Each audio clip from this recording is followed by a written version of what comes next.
నాకు తెలిసినంత వరకు అందరికి ఇదివరకు చెప్పాను, వెంకటేష్ గారి నుంచి ఈ రేంజ్ యాక్షన్ ఎంటర్టైనర్ నేను ఎక్స్పెక్ట్ చేయాల. అనుకున్న దానికంటే ఎక్కువే ఇచ్చారు ఆయన output. And Nawazuddin Siddiqui role is mind blowing. ఆ క్యాండిడేట్ ఉన్నటువంటి అందరు విలన్స్లోకి ద బెస్ట్ ఏమంటారు క్యారెక్టర్ మాడ్యులేషన్, క్యారెక్టర్ డిజైనింగ్ అంటే ఆయనదే. అది బ్యాక్గ్రౌండ్ స్కోర్ అంత గొప్పగా లేదు, బట్ యాక్షన్ స్టంట్ కొరియోగ్రాఫర్ అయితే చేశారో మాత్రం వాళ్ళు they did a commendable job. అంతా జాన్ విక్ స్టైల్లో ఉన్నాయన్నమాట. చాలా డైనమిక్ కెమెరా మూమెంట్స్, బాగుంది. సాంగ్స్ ఎక్కువ ఉండవండి. స్టోరీ ఏంటంటే out and out action entertainer కాబట్టి ఎక్కువ సాంగ్స్ అనేవి అంత ప్రాధాన్యత ఇవ్వలేదు. మేబీ 1 or 2 సాంగ్స్ అంతే, అవే రిపీట్ అవుతాయి. వెంకటేష్ గారి కెరీర్లో నాకు తెలిసి ఇది one of the most violent. అప్పట్లో తులసి సినిమా చూసినప్పుడు అనుకున్నాను ఒక బ్లాక్ వస్తుంది ఇంటర్వెల్కి ముందు, బట్ దానికి మించి ఉన్నాయి దీంట్లో. ఫ్యామిలీస్ వెళ్తారు, ఎందుకంటే ఫాదర్ డాటర్ సెంటిమెంట్ బాగా బలంగా పోర్ట్రే చేశారు, బాగుంటుంది. బట్ అక్కడక్కడ కొద్దిగా వైలెన్స్ శృతి మించిందని నా ఉద్దేశం. But after watching Vikram, Leo ఇలాంటి సినిమాలు చూసిన తర్వాత I don't think it would be much of debate. ఇది అది ఎక్కువైందని అనుకోరనుకుంటున్నాను. చిన్నపిల్లలు ఎమోషనల్గా ఉంది.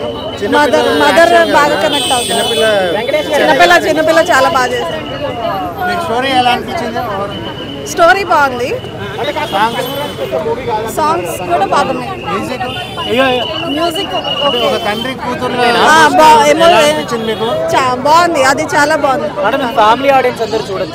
ఫ్యామిలీకి బాగా ఉంది. పిల్లల్ని తీసుకెళ్ళచ్చు. అవును, వెంకటేష్ సెంటిమెంట్, వైలెన్స్ పర్లేదు, పిల్లలతో రావచ్చు, బాగానే వచ్చు. సెంటిమెంట్ బాగుంది, పిల్లల సెంటిమెంట్, సో చూడొచ్చు. విలన్ చాలా బాగా చేశాడు. విలన్ స్పెసిఫిక్ గా చెప్పాలి, చాలా బాగా చేశాడు. వెంకటేష్ పెద్ద ఫ్యాన్. మూవీ చాలా బాగుంది, అందరు కూడా వెళ్ళాలి. కర్చీఫ్లు పట్టుకెళ్ళాలి, ఖచ్చితంగా ఏడుస్తారు సినిమా సెకండ్ హాఫ్లో. యాక్షన్ సీన్స్ అవన్నీ కూడా చాలా బాగుంది. కొందరు వీడియో గేమ్ అని అంటారు సార్, కొందరు లేదు చాలా బాగుంది. వీడియో గేమ్ ఏం లేదు, విజువల్స్ అవి కూడా చాలా ఎఫెక్ట్ చాలా బాగుంది.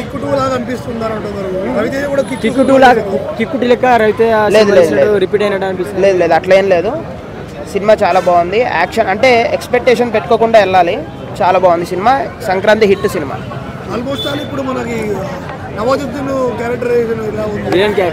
అందరూ చాలా బాగా చేశారు. బాలీవుడ్ యాక్టర్ గారు కూడా చాలా అద్భుతంగా కొంచెం కామెడీ పండించారు ఆయన, చాలా బాగుంది. హీరోయిన్స్ కూడా అంటే హీరోయిన్స్ ఇద్దరు బాగా చేశారు అందరికంటే. హాయ్ బ్రో సైంధవ్ ఎలా అనిపించింది?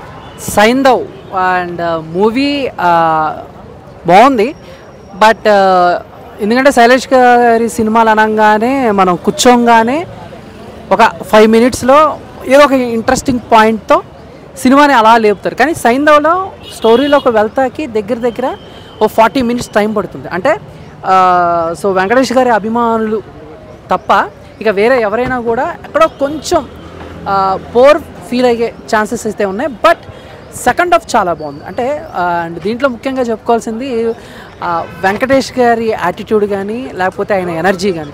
ఎందుకంటే ఇదివరకు సినిమాలతో కంపేర్ చేసుకుంటే ఈ సినిమాలో ఆయన చేసిన ఈ ఫైట్స్ ఏవైతే ఉన్నాయో, యాక్షన్ సీక్వెన్స్ అయితే అదిరిపోయినని చెప్పుకోవాలి సైంధవ్లో. సో ఓవరాల్గా అయితే మూవీ చాలా బాగుంది. లెక్క మారుద్ది అన్నారు కదా, లెక్క మారిందా? ప్రస్తుతానికి అయితే మారింది అని అనుకుంటున్నాము. ఎందుకంటే ఆల్రెడీ ఈ సంక్రాంతికి హనుమాన్, గుంటూరు కారం, సైంధవ్ రిలీజ్ అయిపోయినాయి. మరి ఈ 3 సినిమాల్లో నెంబర్ 1, నెంబర్ 2, నెంబర్ 3 ఏది అని ఇప్పుడు దాకా కనుక అడిగితే సో ఖచ్చితంగా number 1 Hanuman, number 2 Saindhav, number 3 and Guntur కారం. అండ్ రేపు నాగార్జున గారి నాసామిరంగా ఉంది కాబట్టి అది కూడా రిలీజ్ అయితే ఈ నెంబర్స్ ఎంతవరకు చేంజ్ అవుతాయి అనేది మనం చూడాలన్నమాట. రైట్. సో హీరోయిన్ క్యారెక్టర్ అలాగే బ్యాక్గ్రౌండ్ మ్యూజిక్ ఇవన్నీ కూడా ఎలా? బేసిక్గా ఇలాంటి సినిమాలకి బ్యాక్గ్రౌండ్ మ్యూజిక్ అనేది చాలా ఇంపార్టెంట్. సో బ్యాక్గ్రౌండ్ మ్యూజిక్ కూడా చాలా అనిపించింది. అండ్ హీరోయిన్స్ కాదు, అండ్ ప్రతి సినిమాలో హీరోయిన్స్ అలా రావటం ఒక సాంగ్ అలా ఉంది. కానీ ఈ సినిమాలో 2 హీరోయిన్స్ ఉన్నారు, వాళ్ళిద్దరికి ఇంపార్టెన్స్ ఉంది. అలానే ఆండ్రియా. సో ఆండ్రియా గారు ఎంత మంచి యాక్టరో మీ అందరికీ తెలుసు. సో ఆవిడకి ఒక సపరేట్ ఫ్యాన్ బేస్ ఉంది. సో ఆవిడ కూడా కొంచెం నెగిటివ్ రోల్లో కనిపించడం జరిగింది.